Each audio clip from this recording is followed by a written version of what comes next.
Alhamdulillah wassalatu wassalam ala Rasulillah nabiyina Muhammadin wa ala alihi wa sahbihi wa man walah wa ba'd. Ikhwatal Islam, pendengar Radio Roja dan pemirsa Roja TV, apa kabar Anda di malam yang berbahagia ini? Semoga Allah Subhanahu wa taala senantiasa memberkahi dan menjaga Anda beserta keluarga. Ikhwatal Islam, di kesempatan malam yang berbahagia ini, kami hadir ke ruang dengar Anda kembali untuk menyampaikan progres dari program peduli kemanusiaan untuk kaum muslimin Suriah. Sebagaimana kita ketahui bersama, 4 tahun yang lalu, kaum muslimin Ahlus Sunnah Suriah hingga saat ini terus dirundung oleh duka, kesedihan dan kepiluan yang mereka alami terus bertambah setelah semakin menjadi-jadinya persekongkolan dari beberapa negara yang semakin mengencarkan serangan kepada Ahlus Sunnah Suriah. Media di negeri kita ini sebagiannya mengkabarkan bahwa target penyerangan adalah kelompok radikal ISIS. Benarkah hal tersebut? Lalu bagaimanakah nasib penduduk sipil Ahlus Sunnah di Suriah saat ini? Ikhwatal Islam, korban dari rakyat Suriah sudah mencapai lebih dari 350.000 jiwa. Kemudian 4 juta orang lainnya mengungsi. Para ulama Ahlus Sunnah di berbagai negeri pun sudah banyak untuk menyerukan kaum muslimin membantu saudara-saudaranya di Suriah. Dan alhamdulillah, perhatian dari kaum muslimin di negeri ini pun begitu banyak kami terima. Untuk lebih memotivasi kita bagaimana dan juga kita mengetahui bagaimana kondisi Suriah saat ini, alhamdulillah telah hadir di studio kita Al-Ustadz Al-Fadhil Abu Sa'ad Muhammad Nur Huda MA Hafirullah Ta'ala, Ketua Tim Relawan Peduli Kemanusiaan Ahlus Sunnah untuk Suriah, yang alhamdulillah sudah hadir di studio kita. Semoga Allah Subhanahu wa taala senantiasa memberkahi dan menjaga Al-Ustadz. Namun ikhwatal Islam, sebelum kita menyimak pemaparan beliau tentang bagaimana kondisi Suriah saat ini, kita sudah mendapatkan pemaparan dari Syekh Nabil Ahmad. Beliau adalah kontributor kita dan relawan asli Suriah yang dalam hal ini beliau membantu penyaluran bantuan dari Anda semua untuk kaum muslimin Suriah. Kita akan menyimak pemaparan beliau dan terjemah serta penjelasan lebih lanjut oleh Al-Ustadz setelah kita menyimaknya. Kita simak bersama berikut. Bismillahirrahmanirrahim. Alhamdulillahirabbil alamin. Wassalatu wassalamu ala nabiyyina Muhammad, imamil mujahidin wa khatamal mursalin wa ala alihi wa sahbihi ajma'in. Yaqulu Rabbuna 'azza wa jalla في كتابه العزيز: يا أيها الذين آمنوا اتقوا الله وقولوا قولا سديدا. ويقول عليه الصلاة والسلام: انصر أخاك ظالما أو مظلوما. قيل يا رسول الله ننصره مظلوما فكيف ننصره ظالما؟ فقال عليه الصلاة والسلام: بأن تأخذ على يديه. أخوتي في الله، أحييكم من أرض الرباط والجهاد، أرض الشام المباركة، أرض الشهداء، أرض الأرامل واليتامى، أرض النازحين المشردين عن بيوتهم. السلام عليكم ورحمة الله وبركاته. أخوتي في الله، إنما آل إليه الوضع في بلاد الشام وضعا مأساوي، حيث أنه تداعت علينا الأمم، وبعد أن فشلت شيعة إيران وشيعة العراق ولبنان وأفغانستان وباكستان والنصيريين من النيل من المسلمين في أرض الشام المباركة، استنجدوا بالشيوعيين من روسيا والصين وكوريا وكوبا وفنزويلا، حيث أن الملحدين الروس يعملون على قصف المسلمين الآمنين بشتى أصناف الأسلحة المحرمة وغير المحرمة وليا، مما أدى إلى مجازر مروعة بحق المسلمين، ومما زاد في نزوحهم وتشريدهم، فترملت النساء وتيتمت الأطفال وأبيدت عوائل عن بكرة أبيها، وما لنا إلا الله عونا ومعينا. وما يؤسفنا أننا نرى من إخواننا المسلمين من خارج سوريا أي مساعدة إلا القليل، ونحن الآن بأمس الحاجة لوقوف إخواننا المسلمين معنا بكافة أشكال الدعم المادي والمعنوي. فنرجو مما سمع نداءنا أن يتقي الله فينا ويلبي داعي الله والحمد لله رب العالمين. Demikian pemaparan dari Syekh Nabil Ahmad, kontributor dan relawan Suriah yang telah memaparkan kepada kita tentang kondisi Suriah saat ini, dan kita langsung saja mempersilahkan Al-Ustaz Abu Sa'ad Muhammad Nur Huda MA Hafirullah Ta'ala yang akan menerjemahkan singkat dari penjelasan tadi dan juga penjelasan lebih luas terkait dengan kondisi Suriah saat ini dan motivasi bagi kita semua untuk terus membantu. Kami persilakan, falyatafadhal masykuran Ustaz. Bismillahirrahmanirrahim. Alhamdulillah rabbil alamin. Fala udwana illa 'alal zalimin wal 'aqibatu lil muttaqin. Wassalatu wassalamu ala sayyidil anbiya wal mursalin Muhammadin sallallahu alaihi wasallam wa ala alihi wa ashabihi wa man tabi'ahu bi ihsanin ila yaumiddin. Para pendengar Radio Roja dan juga pemirsa Roja TV rahimani wa rahimakumullah jami'an. Alhamdulillah pada kesempatan yang berbahagia ini Allah SWT masih melimpahkan taufik dan rahmahnya kepada kita semuanya, sehingga pada saat ini kita masih terus merasakan kenikmatan yang Allah SWT berikan kepada kita. Sebagaimana disebutkan dalam hadis yang diriwayatkan Imam Bukhari, Rasulullah SAW telah bersabda, "Man asbaha fi sirbihi aminan wa mu'afan fi jasadihi wa 'indahu qutu yawmihi fa ka'annama hazat lahu dunya bi adhafiriha." Yang nantinya barang siapa berada di rumahnya dalam keadaan aman, sehat badannya dan memiliki makanan pada hari itu, maka sungguh seakan-akan dunia telah dihimpunkan untuknya seluruhnya. Alhamdulillah, semua yang disebutkan dalam hadis ini sebagian besar telah kita dapatkan, telah kita nikmati. Rasa aman, kemudian badan sehat, dan alhamdulillah kita juga memiliki makanan yang telah kita konsumsi pada hari ini dan hari-hari berikutnya. Ini berbeda jauh dengan apa yang terjadi pada saudara-saudara kita yang ada di sana, di Suriah. Pada hari-hari ini mereka dalam keadaan rasa takut yang luar biasa, tercekam. Rasa amannya sudah tercabut dari tengah-tengah mereka. Mereka mengalami ini sudah bertahun-tahun, sejak tahun 2011, yaitu awal tahun 2011, bulan Januari, sampai hari ini. Bahkan hari-hari ini bertambah. Nah, penderitaan mereka, kesengsaraan mereka, dengan bertambahnya pula negara-negara yang melakukan persekongkolan jahat terhadap kaum muslimin yang ada di Suriah, khususnya Ahlussunnah yang ada di sana. Terutama pada hari-hari ini, tidak hanya sekedar pemerintah rezim Syiah Nusairi Bashar Assad, kemudian dibantu oleh pasukan dari Syiah Iran, dari Lebanon, dari Afghanistan, dari Irak, dan juga sekarang dibantu oleh pasukan Rusia dan koalisinya, Cinanya, Korea Utaranya, Vietnamnya. Semuanya tidak punya tujuan datang ke Suriah kecuali dalam rangka menzalimi dan menimpakan musibah kepada saudara-saudara kita yang di sana. Mereka tidak memiliki apa-apa kecuali Allah SWT dan uluran tangan kaum muslimin, saudara-saudara mereka yang di luar sana. Ini suatu hal yang betul-betul menjadikan hati kita, perasaan kita merasa bersedih. Mereka adalah saudara-saudara kita. Mereka adalah bagian dari hidup kita.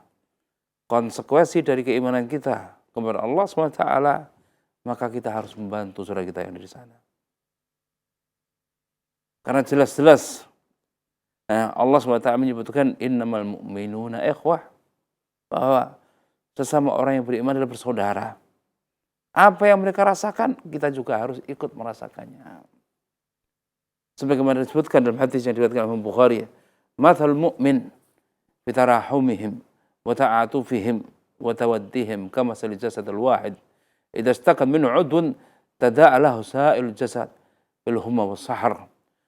Perumpamaan orang yang beriman dalam kasih sayang di antara mereka, bahu-bahu di antara mereka, sebagaimana satu tubuh. Apabila salah satu di antara anggota tubuh merasa sakit, maka seluruh badan juga merasa tidak bisa tidur dan panas. Inilah konsekuensi keimanan kita ketika kita melihat, mendengar bahwa saudara-saudara kita yang di sana, di Suriah, dalam keadaan terzalimi, dalam keadaan berita. Korban sudah terlalu banyak berjatuhan. Anak menjadi yatim, wanita menjadi janda, banyak keluarga yang kehilangan anak-anaknya, keluarga mereka, dan banyak di antara mereka harus terusir dari kampung halamannya. Tidak ada yang lain. Karena keimanan mereka kepada Allah SWT. Wa ma naqamu minhum illa ayyuminu billahil azizil hamid. Tidaklah mereka itu menyiksa kaum muslimin, kaum mukminin, kecuali karena keimanan mereka kepada Allah yang maha perkasa, lagi maha terpuji. Inilah kondisi saudara-saudara kita di sana sekarang berjalan tahun yang kelima. Dan satu hal yang kita syukuri juga di sisi lain, bahwa perjuangan para pejuang Suriah untuk mendapatkan kemerdekaan. Yang pertama adalah kemerdekaan dalam beragama. Sudah puluhan tahun mereka ditekan, ditindas oleh rezim Syiah Nusairi. Tidak hanya 1 tahun, 2 tahun, lebih dari 50 tahun. Dari bapak ke anak, dari anak ke cucu. Dari mulai Sulaiman Al-Asad, kemudian turun kekuasaannya kepada anaknya, Hafidh Asad, kemudian sekarang turun kepada cucunya, Bashar Asad, terus menerus keturunan Syiah Nusairi ini mendolimi, menindas rakyatnya. Tidak ada ampun. Tidak ada rasa belas kasihan. Berapa banyak korban yang telah berjatuhan. Tidak terhitung banyaknya. Ratusan ribu. Berapa banyak orang-orang yang terluka. Menjadi cacat. Terusir dari kampung halamannya. Ini yang terjadi pada saudara kita di sana. Apakah kemudian kejadian-kejadian seperti ini tidak bisa mengetuk hati kita, nurani kita, atau masih di antara kita berdebat bahwa apa yang terjadi di sana adalah konflik, internal, perang saudara dan seterusnya. Kita lupakan ini semuanya. Yang ada di hadapan kita adalah saudara-saudara kaum muslimin, yang sedang menderita, yang membutuhkan uluran tangan kita. Kalau kemudian kita hendak berbicara tentang politik, itu bukan bagian dari pembicaraan kita pada saat ini. Yang kita bicarakan adalah kondisi kaum muslimin yang ada di sana. Mereka membutuhkan bantuan kita, uluran tangan kita. Jangan sampai kemudian kita termasuk di antara orang-orang yang acuh tak acuh. Tidak memperhatikan kondisi dan keadaan saudara kita yang ada di sana. Maka akibatnya, sebagaimana disebutkan dalam hadis yang diriwayatkan oleh Imam Ahmad dengan sanad hasan, Rasulullah Shallallahu Alaihi Wasallam telah bersabda, "Ma min muslimin khadala musliman fi mawdi'in tuntahku fi hurmatuh, yuntaqas fi izzuh, illa khadalahu Allah fi mawdi'in yuhibbu fi nusratah." Tidaklah seorang muslim membiarkan saudara muslim yang lainnya tatkala kehormatannya diinjak-injak, kemuliaannya direndahkan, melainkan Allah SWT juga akan biarkan dia pada saat dia mengalami hal serupa dan menghendaki pertolongannya. Apakah kemudian kita mau hidup dalam kondisi seperti apa yang terjadi pada saudara-saudara kita yang dari Suriah? Menderita. Papa, tanpa tempat tinggal, tanpa makanan, tanpa minuman. Sekarang dalam waktu yang tidak terlalu jauh, waktu dekat, akan datang musim dingin. Sementara mereka tinggal di khemah-khemah yang sama sekali tidak ada alat pemanas ruangannya. Dan mungkin perlu diketahui oleh para pendengar Radio Roja dan juga pemirsa Roja TV, bagaimana kondisi Suriah tatkala datang musim dingin. Salju, bersalju. Bagaimana kalau kemudian mereka tinggal di perkemahan yang hanya ditutupi oleh kain, ketika datang dan turun salju, apakah kemah-kemah seperti itu bisa menahan rasa dingin? Nah, sementara di dalam kemah tersebut tidak ada listrik, tidak ada api penghangat. Bagaimana kalau kemudian kita merasakan kondisi seperti mereka? Apakah selama ini kita telah merasakan kondisi seperti itu?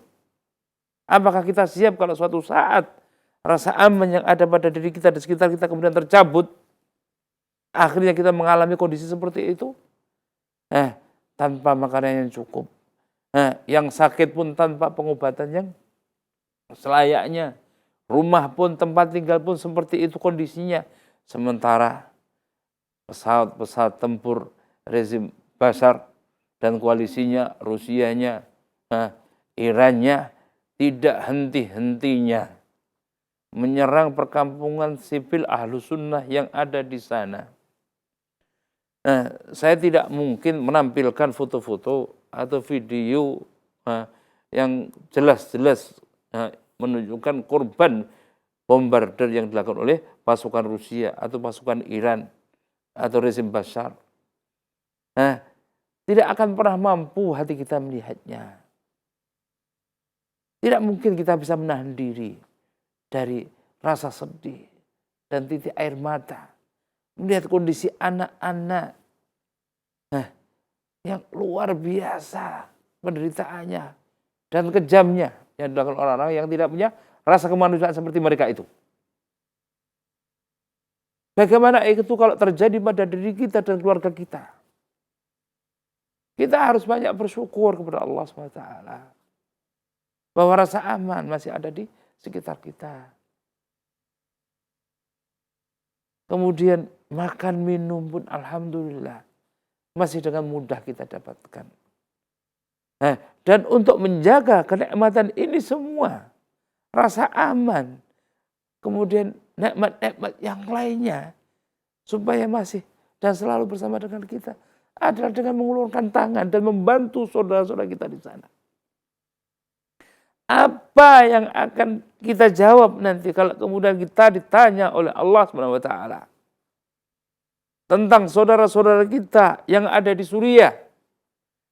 Jawaban apa yang akan kita persiapkan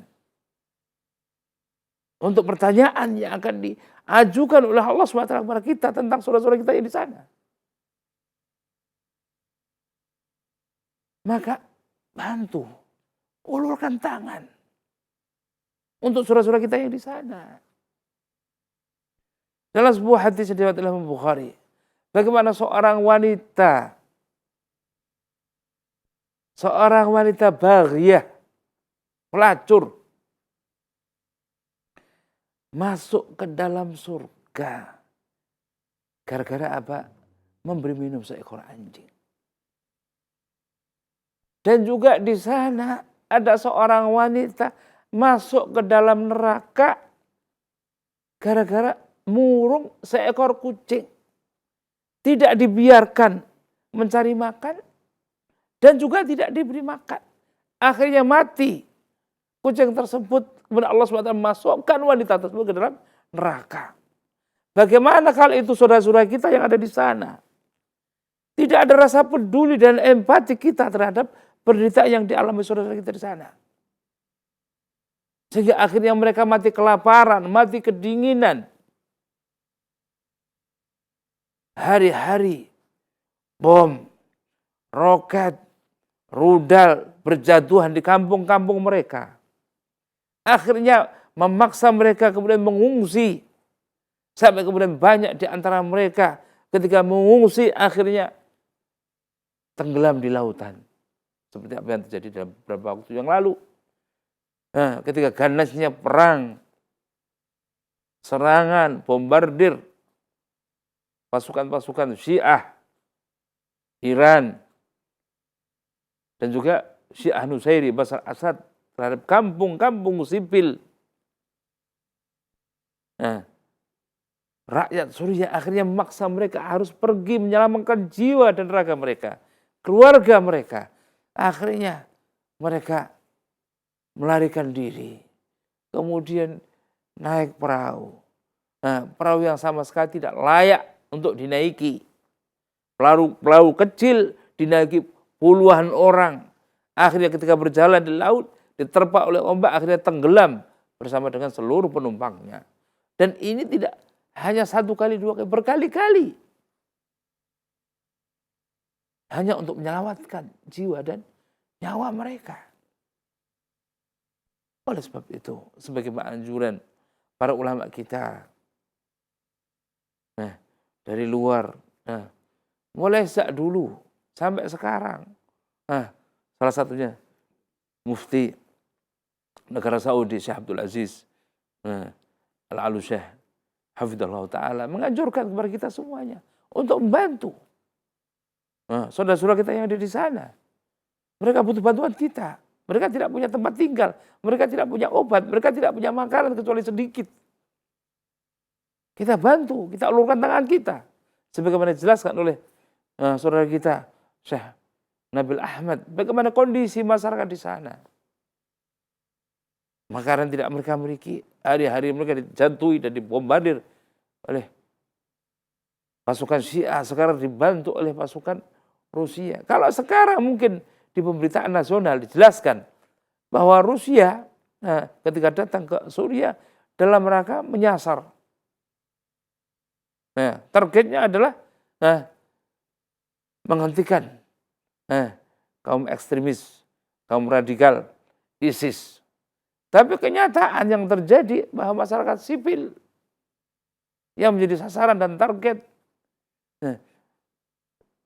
Saya mungkin menghendaki untuk ditampilkan di sini korban sebagai bukti bahwa apa yang terjadi di Suriah ketika pasukan Rusia datang ke sana dalam rangka membantai kaum muslimin.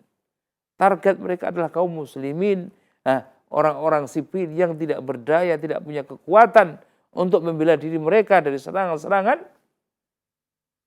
Rusia dan koalisinya. Bukan ISIS. ISIS hidup tenang dan nyaman di tempatnya. Sementara kaum muslimin, rakyat Suriah dalam keadaan menderita. Rasa aman sudah tidak ada di tengah-tengah mereka. Apakah kemudian kita membiarkan mereka sendirian? Dengan perjuangannya dan penderitaannya? Mana keimanan kita? Mana konsekuensi keimanan kita? Sebagaimana disebutkan dalam hadis yang sahih, Rasulullah SAW bersabda, "La yu'minu ahadukum hatta yuhibba li akhihi wa yuhibbu li nafsihi." Tidak sempurna iman salah seorang di antara kalian hingga mencintai saudaranya sebagaimana dia mencintai dirinya.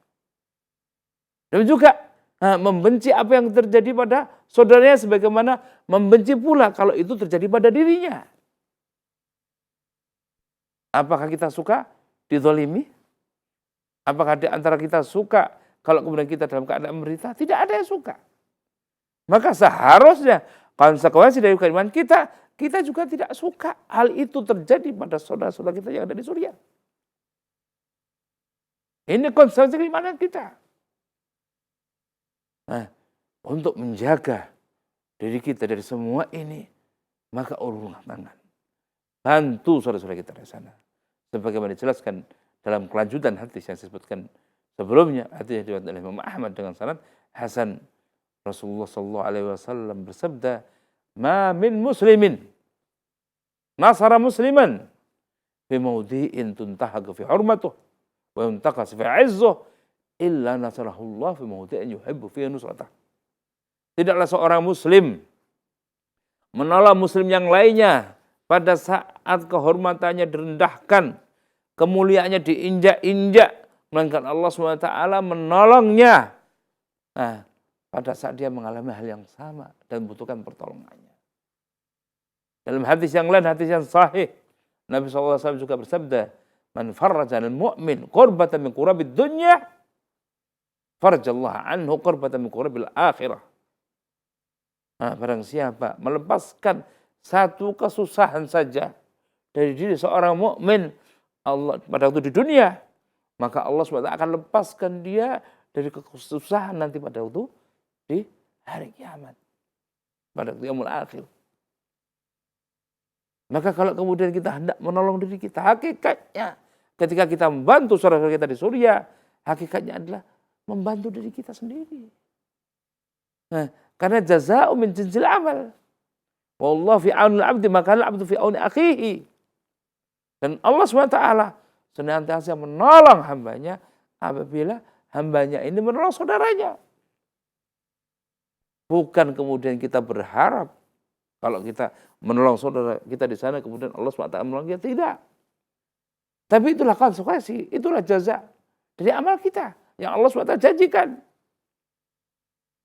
kepada seseorang apabila menolong saudaranya, tidak membiarkan mereka dalam keadaan menderita, tidak membiarkan mereka dalam keadaan tidak punya tempat tinggal, tidak membiarkan mereka dalam keadaan mati kedinginan, tidak membiarkan mereka dalam keadaan mati kelaparan. Sebagaimana yang terjadi pada saudara kita di Suriah. Jangan sampai kemudian mungkin di antara kita, di sana ada ISIS, fitnah ISIS dan seterusnya. Kita katakan jangan sampai alasan-alasan seperti ini menghalangi kita untuk membantu saudara-saudara kita yang di sana. Dengan cara apapun. Dan alhamdulillah dunia sekarang begitu pendeknya. Insya Allah dalam waktu dekat kita akan mengirimkan relawan untuk menyalurkan bantuan dari kaum muslimin Indonesia dengan amanah. Nah, semoga Allah SWT mudahkan. Nah, dan kita juga memohon bantuan kepada pemerintah Indonesia untuk memberikan jalan kepada kita. Sehingga dengan mudah kita menyerahkan dan menyalurkan bantuan kaum muslimin Indonesia. Ini menunjukkan bahwa kaum muslimin adalah kaum yang dermawan. Membantu tidak hanya apa yang terjadi di negeri ini saja. Bahwa ma'ruf kaum muslimin di Indonesia adalah kaum yang karim, pemurah, dermawan. Dan kaum muslimin di mana saja adalah satu ummah.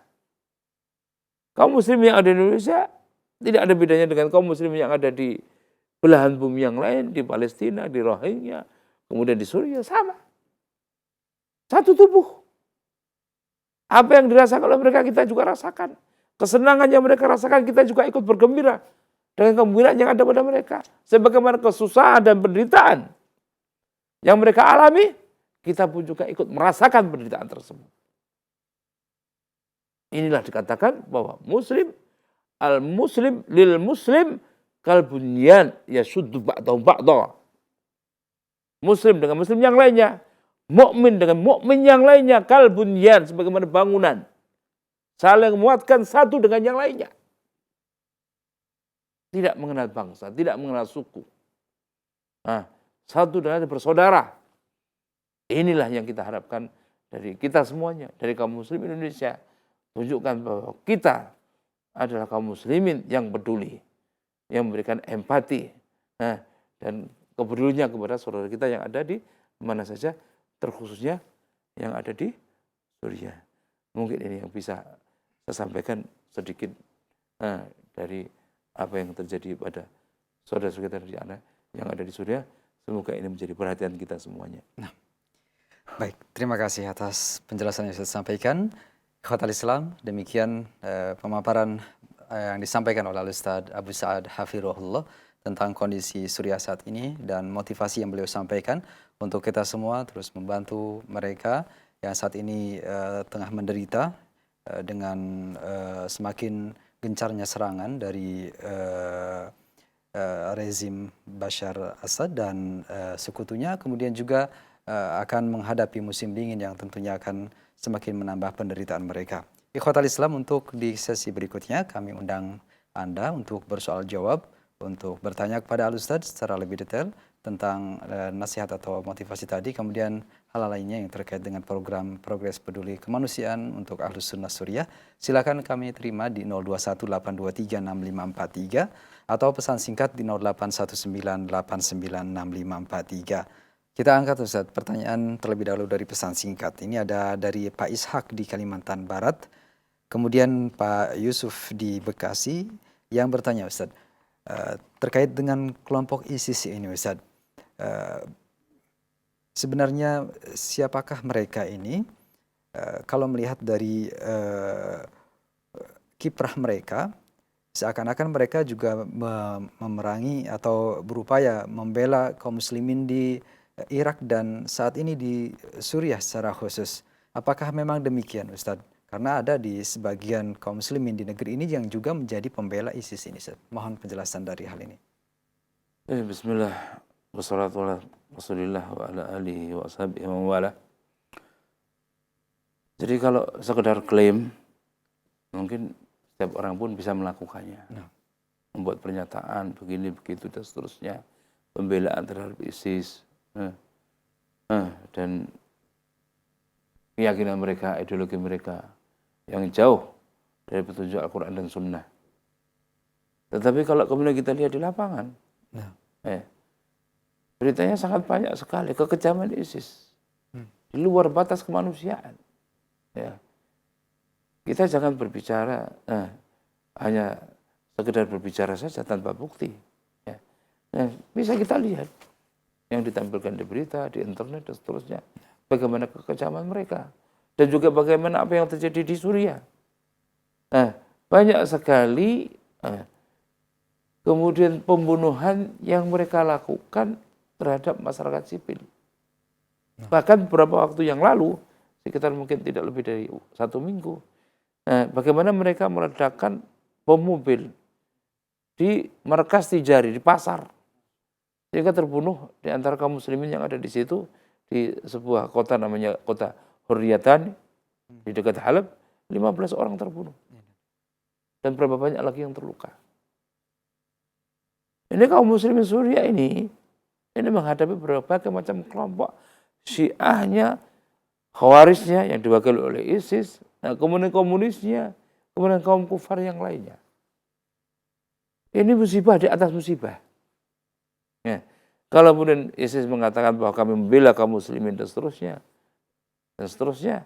tapi ternyata di lapangan berapa banyak kalau dihitung, ya, bom-bom mobil yang mereka ledakkan, ya, bukan di markasnya tentaranya Bashar, atau kemudian di kota-kota yang dikuasai oleh Bashar. Kenyataannya mobil-mobil itu diledakkan di daerah-daerah yang telah dikuasai oleh para pejuang Suriah, di Halab, di Idlib. Bahkan saya melihat dengan mata kepala saya sendiri ketika saya di Idlib meledakkan rumah sakit. Kalau kemudian ada yang mengatakan, wah itu hanya sekedar kedustaan dan seterusnya, saya katakan, kalau kemudian ada seorang membawa mobil yang dipenuhi dengan bom, kemudian meledakkan dirinya dan mobil yang penuh dengan bom, itu kira-kira siapa yang biasa melakukannya? Apakah kemudian tentaranya Bashar punya keberanian untuk melakukan seperti ini? Seperti apa yang terjadi di Indonesia juga. Kita lihat beberapa kejadian seperti itu. Tapi yang musibahnya yang disasar ini adalah penduduk sipil, masyarakat. Di masjid, masuk ke dalam masjid kemudian meledakkan dirinya. Masuk ke markas-markas pejuang Suriah kemudian meledakkan dirinya. Masuk di pasar meledakkan dirinya. Di rumah sakit meledakkan dirinya. Ini ternyata kenyataan yang terjadi di Suriah. Ada pun yang di Irak saya tidak tahu secara detail. Tapi yang di Suriah itulah yang saya lihat. Jadi klaim tidak hanya sekedar klaim, tapi bukti dan realita yang ada bahwa ISIS bukan bantu kaum muslimin, bahkan menganggap mereka adalah murtad, keluar dari Islam, dan lebih utama untuk diperangi daripada orang kafir asli. Ini keyakinan orang ISIS. Allahu a'lam bishawab. Baik, terima kasih atas jawabannya disampaikan. Demikian untuk Bapak Yusuf di Bekasi dan Pak Ishak di Kalimantan Barat yang bertanya hal yang sama.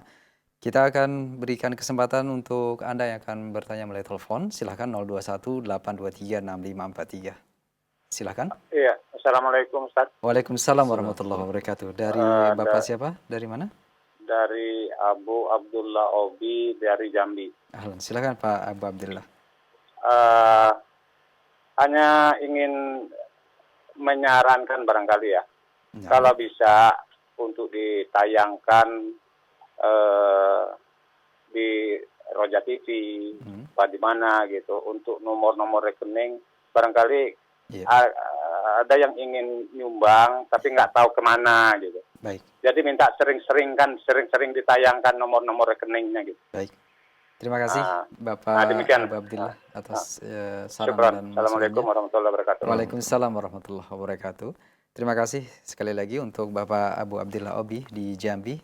Dan alhamdulillah untuk program Peduli Kemanusiaan yang kita buka sudah ada rekening yang khusus kita peruntukkan, dan nanti insyaallah taala akan kami bacakan. Mungkin Anda yang berminat untuk membantu, untuk menyisihkan sebagian infak bagi saudara-saudara kita, silahkan bisa melalui rekening Bank Syariah Mandiri di nomor 756 16 16 005. Nanti insya Allah akan ditampilkan di layar monitor di 756 16 16 005 Bank Syariah Mandiri atas nama Yayasan Cahaya Sunnah. Kemudian kita akan berikan kesempatan kembali untuk pertanyaan dari pesan singkat kembali, Ustaz. Ada yang bertanya terkait dengan hadis tentang perang akhir zaman yang dimulai di negeri Syam atau Suriah saat ini, Ustaz. Apakah kondisi sekarang yang terjadi merupakan awal dari tanda akhir zaman sebagaimana yang disebutkan di dalam hadis? Mohon penjelasan dari Al-Ustaz. Demikian dari Pak Syarif di Kebumen. Iya, dalam hadis yang sahih, hadis riwayat Imam Bukhari, Rasulullah SAW sabda, la taqumu sa'a hatta yuqatil muslimin yahud. Fayaqtul muslimin yahud hatta yakhtiba al-yahud min wara'i syajar wal hajar. Tidak datang hari kiamat hingga kaum muslimin memerangi orang Yahudi. Kemudian kaum muslimin membunuh Yahudi sampai orang Yahudi ini sembunyi di balik pohon dan batu.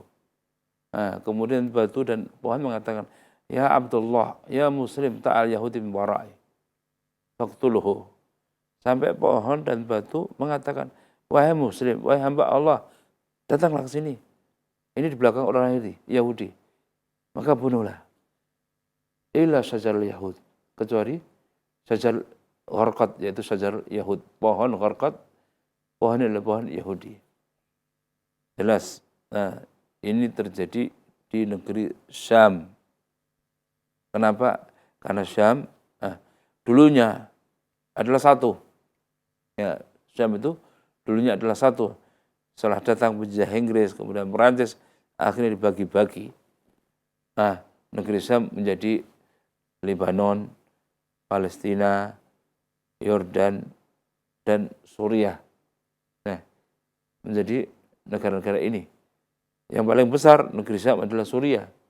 Dan banyak terjadi nanti menjelang datangnya hari kiamat, peristiwa-peristiwa yang besar di akhir zaman. Seperti contohnya turunnya Nabi Isa bin Maryam alaihissalam di Menara Baydha di Damaskus. Nah, kemudian Imam Mahdi juga akan datang ke Syam, ke Suriah, bertemu dengan Nabi Isa. Kemudian setelah itu datang Dajjal, kemudian akhirnya dibunuh oleh Nabi Isa di Babul Lut, dan ini juga terjadi di Suriah. Kemudian Ya'juj wa Ma'juj juga terjadi di negeri Syam. Dan banyak sekali peristiwa-peristiwa yang itu merupakan muqaddimah datangnya hari kiamat terjadi di bumi Syam. Allahu a'lam bishawab. Baik, terima kasih atas jawaban yang disampaikan. Demikian untuk pendengar yang bertanya di Kebumen tadi, Bapak Syarif, semoga bermanfaat.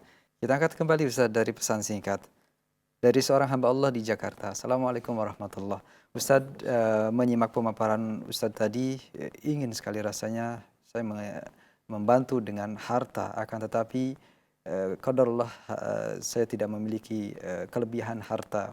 Untuk keluarga pun masih kekurangan, Ustaz. Apakah ada mungkin amalan atau doa secara khusus yang bisa kita panjatkan kepada untuk mereka agar Allah Subhanahu wa taala memenangkan dan mengangkat penderitaan mereka, dan kapan waktu-waktu istijabah doa untuk mereka? Terima kasih, Ustaz. Jelas sebagaimana disebutkan dalam hadis yang sahih, bahwa doa silahul mukmin, bahwa doa itu adalah senjata pamungkas seorang mukmin. Ya. Kalau kemudian doa kita tujukan untuk saudara-saudara kita yang ada di Suriah pada waktu-waktu yang mustajab, sepertiga akhir malam, menjelang waktu fajar shadiq, ya, sahur, waktu sahur, ya. Kita panjatkan doa kepada Allah SWT untuk kebaikan saudara-saudara kita di sana.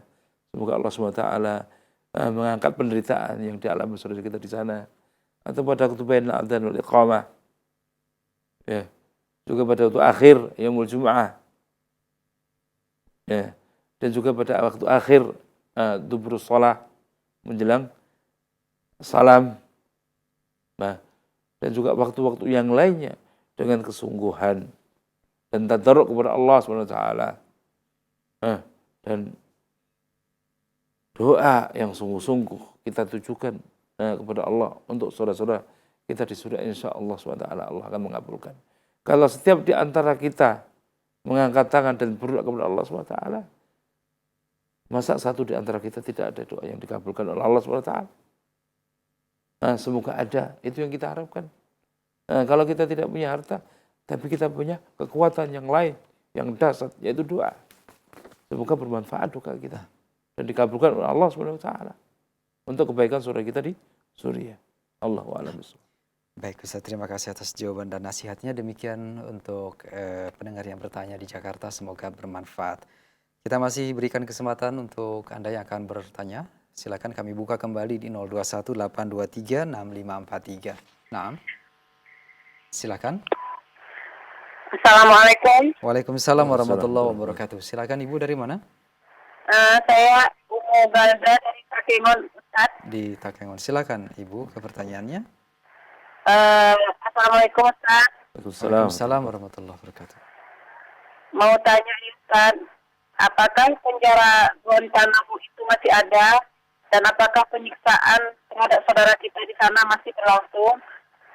Yang kedua, Ustaz, kami mohon ditampilkan gambar-gambar keadaan saudara-saudara kita di Suriah di Roja TV ini dengan tujuan sebagai bukti kepada kita semua terhadap penderitaan mereka di Sudan. Baik.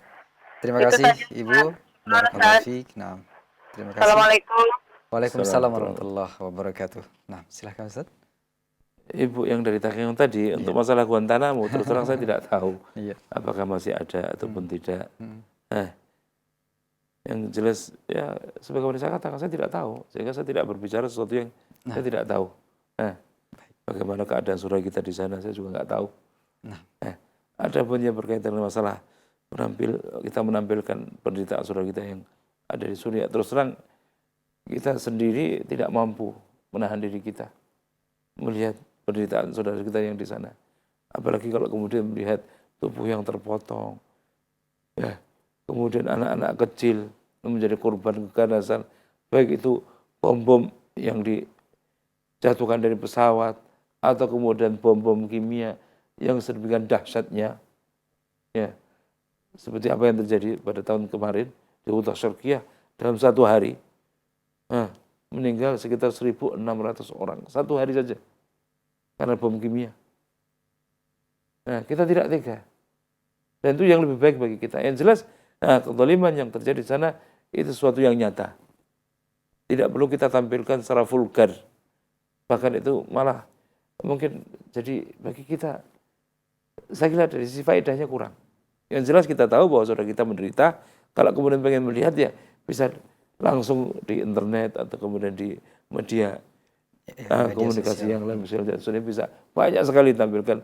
Tapi terus terang kalau kemudian kita tampilkan di sini, saya kira kebijakan dari manajemen juga kita ada kode etik dalam penyiaran yang tentunya membutuhkan pengeditan terlebih dahulu ya. Namun mungkin bagi Ibu atau Bapak dan pendengar atau pemirsa bisa mungkin membuka situs resmi dari beberapa faksi di sana saja. Ada mungkin bisa menyebutkan mungkin? Ya banyak sih. Ya kalau kemudian kita lihat, mungkin bisa kita lihat di Siniaker itu Iya. sering ditampilkan seperti itu. Tapi terus terang kita sendiri tidak tega untuk melihatnya. Baik. Ya. Demikian Ibu di Takengon, semoga bermanfaat. Kita masih berikan kesempatan untuk Anda yang akan bersoal jawab. Silahkan 0218236543. Iya. Silahkan. Assalamualaikum. Waalaikumsalam warahmatullahi wabarakatuh. Dari mana Bapak? Dari Palembang. Dari Palembang. Silahkan. Dengan Pak siapa Pak? Dengan Bapak Ari. Ya. Pak Ari. Pak Ari. Silahkan Pak Ari ke pertanyaannya. Ini Pak. Saya mau nggak menyangkut ini aja lah. Ini menyangkut saya aja ini. Gimana Pak? Keluarga bisa nggak? Mohon maaf, kita khususkan untuk pertanyaan sesuai pembicaraan kita di malam ini Pak ya, agar kita bisa mendapatkan informasi yang lebih bermanfaat lagi. Adapun kaitannya dengan pertanyaan yang lain bisa disampaikan ke Ustadz yang menyampaikan materi bahasan dengan temanya masing-masing. Baik Ustadz, kita angkat pertanyaan berikutnya dari pesan singkat. Ustadz, bagaimanakah teknis dari penyaluran bantuan bagi saudara kita kaum muslimin di Suriah, dan hambatan apa sajakah yang dihadapi di sana, kemudian juga bagaimana solusi-solusi yang dulu atau beberapa waktu yang lalu Ustadz berikan untuk program ini Ustadz. Jadi ini bukan membanggakan ya, mungkin semoga kita jauhkan dari sifat ujub seperti ini. Alhamdulillah kita sudah melakukan perjalanan ke Suriah 6 kali ya. Ya. 6 kali. Yang terakhir perjalanan kita lakukan sekitar akhir tahun 2014. Nah. Tapi kemudian terhenti karena fitnah ISIS. Ya. Ya, sehingga kita khawatir dengan masalah diri kita dan seterusnya. Tapi akhirnya setelah kita pikir kembali bahwasanya ISIS ini dan fitnahnya jangan sampai kemudian menghalangi kita untuk membantu saudara-saudara kita di sana. Jadi tentunya ketika kita berangkat ke sana itu dengan jalur yang resmi. Ya. Rojak Peduli, saya mewakili para pemirsa Rojak TV dan para pendengar radio Rojak bekerja sama dengan tim Peduli Muslim dalam masalah penyaluran bantuan. Kita berangkat dari Indonesia kemudian menuju negara Turki, ya. Kemudian setelah itu kita masuk ke wilayah perbatasan, kemudian kita bekerja sama dengan, biasanya kita langsung menghubungi teman-teman di sana dan teman-teman di sana memintakan izin kepada wali kota ya, wali kota Rehanli. Wali kota Rehanli ini adalah atau kota Rehanli itu adalah daerah perbatasan antara Turki dengan Suriah. Nah, kemudian setelah mendapatkan izin dari pemerintah kota Rehanli, maka kita masuk lewat jalur resmi. Pada kali terakhir kita masuk bersama dengan para dokter dari Rumah Sakit Orient. Nah, masuk ke sana kita bawa bantuan, kemudian bantuan itu dulunya pertama kita datangkan dari Turki. Kita beli barang-barang tersebut, selimut, bahan-bahan makanan, kemudian ambulan dan seterusnya. Kita beli di Turki, kemudian kita bawa masuk ke Suriah. Tapi kemudian ketika sudah kita berkali-kali datang ke sana, akhirnya kita tidak perlu mendatangkan barang dari Turki, karena semuanya barang alhamdulillah sudah ada di Suriah. Tujuan kita belanja barang-barang bantuan itu di Suriah supaya ikut membantu rakyat Suriah menghidupkan ekonomi lagi di sana. Bisa saja kita beli di Turki, tapi ketika kita dapatkan barang-barang bantuan itu semuanya, logistik, bahan makanan, kemudian juga bantuan berupa uang kontan kepada anak-anak yatim, kemudian janda, kemudian para pengungsi, ya, keluarga orang-orang yang terbunuh, orang-orang yang sakit di rumah sakit, orang-orang yang cacat, apakah sama sekali tidak bergerak, tidak mampu bergerak, kaki dan tangannya kita bantu. Berapa waktu yang lalu kita bantu selama 3 bulan kebutuhan mereka. Ya, kalau yang cacat ataupun yang luka-luka kita bantu kebutuhannya selama 3 bulan. Semuanya ya, dalam istilah kedokteran seperti ya, alat untuk bantu buang airnya dan seterusnya, kemudian kursi rodanya, berapa banyak kita beli kursi roda, listrik dan seterusnya. Ya, kita semuanya kita beli di Suriah dan itu kita dapatkan. Dan setelah itu kita bagikan. Ya. Insya Allah dengan kesungguhan dan pertolongan Allah SWT dan kemudahan yang Allah SWT akan berikan kepada kita, insya Allah semuanya bisa kita lakukan. Semuanya tentu dengan izin Allah SWT dan juga bantuan dari yang kita harapkan dari pemerintah Indonesia dan juga pemerintah Turki. Karena misi kita adalah misi kemanusiaan. Kita tidak punya misi yang lainnya kecuali misi kemanusiaan. Nah, dengan niat kita yang baik dan bantuan dari Allah SWT dan juga kerjasama baik antara Roja TV dengan pemerintah Indonesia dengan pemerintah Turki, insya Allah bantuan ini bisa tersalur dengan tepat dan amanah. Ini yang kita lakukan. Baik. Terima kasih atas penjelasannya. Demikian pertanyaan dari pesan singkat yang bertanya mengenai teknis dari penyampaian bantuan untuk kaum muslimin Suriah. Di sini banyak pesan singkat yang masuk yang bertanya kembali mengenai nomor rekening. Sudah tampil di monitor, bisa Bapak atau Ibu dan ikhwah catat di Bank Syariah Mandiri 756 16 16 005. Dan bisa untuk bertanya lebih lanjut atau detail di nomor studio di 021 823 3661 atau di layanan 081 823 6543. Ikhwatal Islam, untuk selanjutnya Ustaz, ini yang terakhir ada pertanyaan yang datang kami terima terkait dengan teknis dari bagi kaum muslimin di beberapa kota tadi ini yang kami terima yang ingin juga menggalang dana begitu Ustaz. Apakah diperbolehkan dengan tentunya menggunakan rekening tersebut? Bagaimana Ustaz menurut penjelasannya? Ya kalau kemudian koordinasi dengan teman-teman yang ada di Roja, insya Allah nggak ada masalah. Ya di beberapa tempat juga alhamdulillah penggalangan dana juga berlangsung. Dan kemudian dikirimkan ke rekening Roja TV atau kemudian ke rekening Peduli Muslim, itu sudah biasa kita lakukan seperti itu insya Allah. Nah, demikian untuk yang bertanya dengan amanah tentunya dengan amanah. Tetap menjunjung amanah bagi Anda semua yang ingin menggalang dana dan menyalurkan ke rekening yang kami sebutkan tadi. Demikian ikhwatal Islam, mungkin ada penutup yang akan Ustaz sampaikan di penghujung acara kita, silakan Ustaz.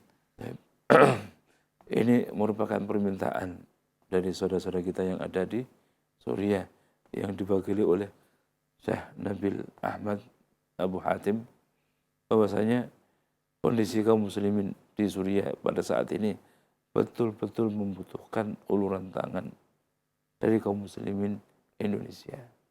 Alhamdulillah, khususnya beberapa waktu yang lalu kita biasa mengadakan kunjungan baik di Provinsi Idlib ataupun di Provinsi Halab. Dua provinsi ini termasuk di antara provinsi yang paling parah. Dan penderitaannya juga luar biasa. Kalau kita mempunyai dana berapa banyak pun, kalau kita hendak mengumpulkan anak-anak yatim, ribuan jumlahnya kita dapatkan di sana. Nah, sudah berapa banyak ribuan anak yatim yang kita kafil, tapi masih ribuan pula yang menunggu uluran tangan dari kaum muslim yang lainnya. Dan berapa banyak pengungsi yang masih hidup di tengah-tengah gempuran pesawat tempur rezim Bashar Assad sampai sekarang. Mereka tidak mau meninggalkan tempat tinggal mereka karena tidak ada lagi. Kalau mereka mengungsi tinggal di kemah dan seterusnya, kondisinya lebih parah. Akhirnya mereka hidup bertahan antara hidup dan mati di kota-kota yang alhamdulillah sudah dikuasai oleh para pejuang Suriah. Ini yang sangat-sangat butuh bantuan dari kaum muslimin, khususnya di Indonesia. Dan kita tidak bisa berbuat apa-apa. Kecuali kalau kemudian kita bisa mengulurkan tangan berdoa, maka kita berdoa kepada Allah SWT. Kemudian kita mempunyai sebagian di antara rezeki yang Allah SWT berikan kepada kita, maka kita bantu mereka. Itu betul-betul permintaan dari saudara kita Syekh Nabil Ahmad Abu Hatim. Bagaimana kita berusaha. Kalaupun kita tidak mampu, bagaimana menghasung yang lainnya untuk kemudian membantu. Insya Allah amanah ini akan kita serahkan langsung kepada yang berhak menerimanya. Dari tangan ke tangan. Itu yang kita hendak lakukan dengan izin Allah dan taufiknya. Ini mungkin yang bisa sampaikan pada akhir pembicaraan kita kali ini. Terima kasih atas kesimpulan akhir atau penutup yang bisa disampaikan. Jazakallah khairan. Semoga Allah Subhanahu wa taala memberikan kemudahan dalam program ini saja. Dan juga terima kasih kami ucapkan untuk pendengar dan pemirsa yang mengikuti program ini, juga yang telah membantu dengan menyalurkan infaknya kepada rekening yang kami buka di Bank Syariah Mandiri 756 16 16 005 yang alhamdulillah saat ini masih terus kami terima dan terus akan kami motivasi atau berikan informasi ini melalui media sosial yang kami miliki. Kami ucapkan terima kasih, jazakumullahu khairan atas ta'awun yang antum berikan. Kemudian untuk Anda yang ingin mendapatkan informasi lebih detail dari program ini, silakan bisa hubungi kami di 081 823 6543. Demikian ikhwatal Islam, kami undur diri. Mohon maaf atas segala kekurangan kami dalam penyelenggaraan acara. Wassalamualaikum warahmatullahi wabarakatuh.